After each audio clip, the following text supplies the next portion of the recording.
तुम मुझे कितने पैसे दोगे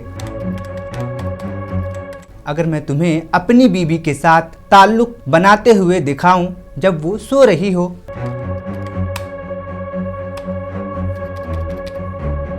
मैंने अपनी बेहोश बीवी के साथ जिनसी अमल करते हुए लाइव स्ट्रीम किया। 3 लड़कों ने पैसे देकर देखा और वो जो कहते गए मैं वैसा ही करता गया।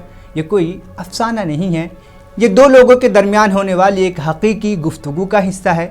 जो कुछ आपने अभी सुना वो सब हकीकत है, जहाँ एक शौहर अपनी बीवी को जिनसी तौर पर हरासा कर रहा है और किसी तीसरे शख्स को ये सब बता रहा है, दिखा रहा है।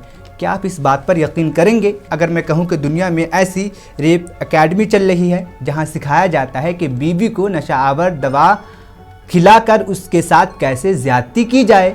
हज़ारों मर्द ये सब कर रहे हैं और उसके वीडियोस बनाकर दुनिया भर में बेच रहे हैं।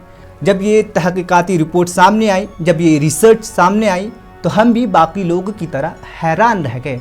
तो आइए ख़वातीन के ख़िलाफ़ जुराइम पे बात करते हैं। हाल ही में एक बैनुल अक़वामी न्यूज़ चैनल जेंडर इक्वालिटी पर एक तहक़ीक़ाती सीरीज़ जारी की। 26 मार्च को इस सीरीज़ की आखिरी रिपोर्ट शाये हुई जिसने एक ग्लोबल रेप एकेडमी को बेनकाब किया। इस रिपोर्ट के बाद दुनिया में ख़वातीन के ख़िलाफ़ जुराइम पर बहस तेज़ हो गई। आखिर इस रिपोर्ट में ऐसा क्या था? दर हकीकत इस तहक़ीक़ में एक खुफिया ऑनलाइन दुनिया का इंकिशाफ हुआ जहाँ मर्द एक दूसरे को सिखाते हैं कि अपनी बीवी या पार्टनर्स को नशा देकर उसके साथ जिनसी ज़्यादती कैसे की जाए। यहाँ तक कि ये भी बताया जा रहा था कि अगर पकड़े जाएं तो कैसे इससे बचा जाए। तहक़ीक़ात में एक वेबसाइट का भी पता चला जहाँ 20,000 से ज़ायद वीडियोस मौजूद थे जिनमें बेहोश या सोई हुई ख़वातीन के साथ जिनसी अमल दिखाया गया था। इन वीडियोस में मर्द ख़वातीन की आंखें खोलकर दिखाते थे कि वो वाकई बेहोश है या नहीं और फिर उनके साथ ज़्यादती करते थे। ये वीडियोस लाखों बार देखी गई। सिर्फ 1 महीने में करोड़ों लोग इस वेबसाइट पर आए और बात यहीं ख़त्म नहीं होती। टेलीग्राम ग्रुप में नशा आवर अद्वियात भी बेचे जा रहे हैं, यानी टेलीग्राम ग्रुप पर नशा आवर दवाइयाँ भी बेची जा रही है और बताया जा रहा था कि कितनी मिकदार में लेनी है और किस तरह किसी को बेहोश करना है। एक शख्स ने कहा, हम दुनिया के किसी भी पते पर ये दवा भिजवा सकते हैं। इसे देने के बाद आपकी बीवी को कुछ भी महसूस नहीं होगा और उसे कुछ याद भी नहीं रहेगा। इन ग्रुप्स में ख़वातीन के साथ ज़्यादती को लाइव स्ट्रीम कर दिखाया जाता है और सिर्फ चंद $1 देकर इसे कोई भी देख सकता है। तहक़ीक़ात के दौरान एक शख्स ने बताया, उस रात 3 लोगों ने पैसे देकर देखा और मैं अपनी बेहोश बीवी के साथ वो सब करता रहा जो वो कहते गए। ये सब सुनकर सवाल उठता है, क्या इंसानियत वाकई इतनी गिर चुकी है?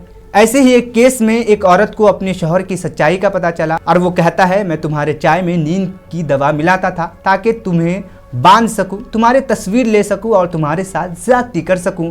ये सुनकर उस औरत की दुनिया बिखर गई। वो कहती है कि हमें हमेशा बाहर के ख़तरात से डराया जाता है लेकिन हमें ये नहीं बताया जाता कि ख़तरा हमारे अपने घर में भी हो सकता है। ऐसे ही कई केसेस दुनिया भर में सामने आए। लेकिन क्या ये मसला सिर्फ बैरून मुल्क यानी दूसरे मुल्क तक महदूद है? नहीं, भारत में भी ख़वातीन के ख़िलाफ़ जुराइम तेज़ी से बढ़ रहे हैं। एदाद शुमार के मुताबिक 2023 में ख़वातीन के ख़िलाफ़ 4 लाख से ज़ायद केसेस दर्ज हुए हैं। सबसे ज़्यादा केस अपने ही शौहर या रिश्तेदारों के ख़िलाफ़ थे और रेप के केस रोज़ाना 80 से ज़्यादा। लेकिन असल हकीकत इससे भी ज़्यादा खौफनाक है क्योंकि ज़्यादातर केस रिपोर्ट ही नहीं होते। खौफ, शर्म, समाजी दबाव और इंसाफ के निज़ाम पर एतमाद की कमी ख़वातीन को खामोश रहने पर मजबूर कर देती है। तो सवाल ये है कि खामोशी क्यों? क्यों ये सब हमें चौंकाता नहीं? क्यों हम सिर्फ देखकर आगे बढ़ जाते हैं? यही है नॉर्मलाइजेशन, जब जुल्म आम हो जाए। माहिरीन इसे रेप कल्चर कहते हैं, एक ऐसा माहौल जहाँ जिनसी तशद्दुद को मामूल समझ लिया जाता है। हल क्या है?